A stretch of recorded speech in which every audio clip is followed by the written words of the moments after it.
জুমার দিন ঈদ। এই দিনে হযরত আদম আলাইহিস সালামকে আল্লাহ সৃষ্টি করেছেন, আবার আদম আলাইহিস সালাম এই দিনেই ইন্তেকাল করেছেন।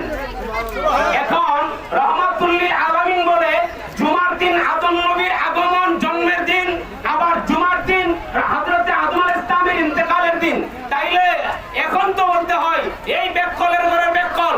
রহমাতুল লিল আলামিন বলে যে জুমার দিন আদম আলাইহিস সালাম জন্মের দিন, জুমার দিন যদি আদম নবী ইন্তেকাল করে, রহমাতুল লিল আলামিন ঈদের সঙ্গে জানে না। তোমরা জানো আদম নবী যদি এই দিনের জন্মগ্রহণ করে থাকে, এই দিন ইন্তেকাল করেছে, রহমাতুল লিল আলামিন বলেন, আবার তিনি বলেন জুমার দিন ঈদ, তাহলে স্পষ্ট হয়ে গেল না যে ইন্তেকাল করলেই ঈদ করার ক্ষেত্রে কোন অন্তরায় বা বাধা থাকে না, বরং আল্লাহর নবী রহমাতুল লিল আলামিন হাদিস শরীফে আরো স্পষ্ট করেছেন, হায়াতি খায়রুল লাকুম ওয়া মামাতি খায়রুল লাকুম। আমি ছিলাম তাও তোমাদের জন্য কল্যাণকর, আমি চলে গিয়েছি তাও কল্যাণকর। ছিলাম কল্যাণকর কেমনে? সমস্যা ছিল, তোমরা সমস্যা নিয়ে আসতে, আল্লাহ রাব্বুল আলামিনের পক্ষ থেকে ফয়সালা আসলে আমি সেই ফয়সালা তোমাদেরকে জানিয়ে দিতাম। আমি চলে যাওয়া কল্যাণকর কিভাবে জানো? কারণ তোমাদের আমলনামা আমি নবী রহমাতুল লিল আলামিনের কাছে অর্পণ করা হয়। ভালো হলে আমি আল্লাহর দরবারে শুকরিয়া আদায় করি, আর মন্দ হলে তোমাদের জন্য আমি রওজা মুবারকে তোমাদের পক্ষ থেকে আল্লাহর দরবারে ক্ষমা চাই। চিৎকার করে বলেন সুবহানাল্লাহ।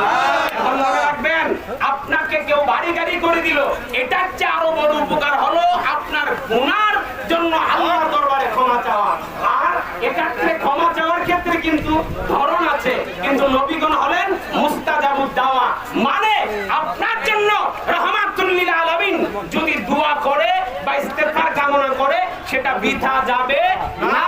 এই জন্য একজন আশিক রাসূল আল্লাহর নবী রহমাতুল লিল আলামিন হযরত মাওলা আলী বলে রাসূল ইন্তেকাল করার পরে রওজার মাটি এইভাবে হাত দিয়া ঘষায় আর মাসে করে বলে কি হলো?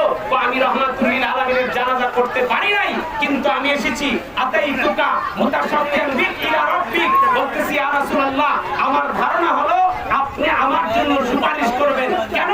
আল্লাহ রাব্বুল আলামিন বলেন ওয়ালাউ আন্নাহুম ইযলামু আনফুসাহুম জাউকা ফাস্তাগফিরুল্লাহ ওয়াস্তাগফারা লাহুমুর রাসূল লা ওয়াজাদুল্লাহ তাওয়াবার রহিমা।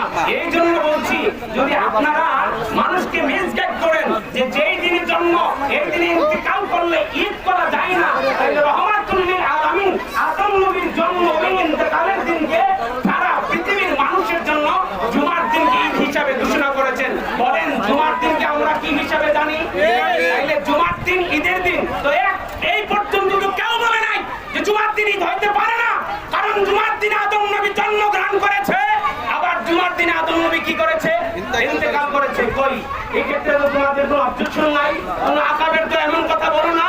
মূলত জুমার দিনের ঈদের ক্ষেত্রে কোনো চুলকানি তোমাদের নাই, যত চুলকানি আছে রহমাতুল লিল আলামিনকে কেন্দ্র করে আয়োজন করা হয়। তোমরা নবযাত্রা করো, পহেলা বৈশাখের আনন্দ করো, যত ধরনের শুকরিয়া মাহফিল করো, যত ধরনের রেলি, যত ধরনের আনন্দ আছে সবকিছু তোমরা করতে পারো, কোনো চুলকানি নাই।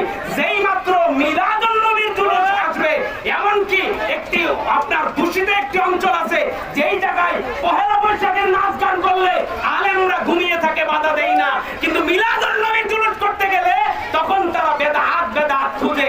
আসলে তারা বেদাত করতে করতে তারা যে মূলত নিজেই বেদাতে ডুবে আছে এই খবর তাদের নাই।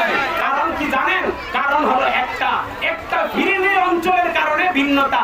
দেখবেন ফ্রিজের নরমালের অংশে একটু ঠান্ডা, ডিপের অংশ একটু কি বলেন শক্ত না, নরমালের দুধটা নরচর, কিন্তু আপনার ডিপের যে দুধটা এটা নড়াচড়া করে না। এর কারণ কি জানেন?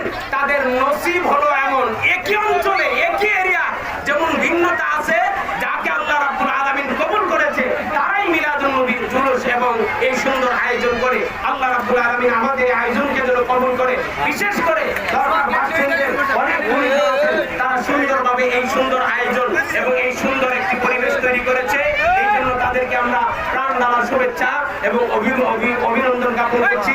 দরকার আহলে সুন্নাত ওয়াল জামাত এর মিলাদ উদযাপন কমিটির উপলক্ষে যারা আমরা বিভিন্নভাবে শ্রম দিয়েছি, সকলের পাশে থাকবেন।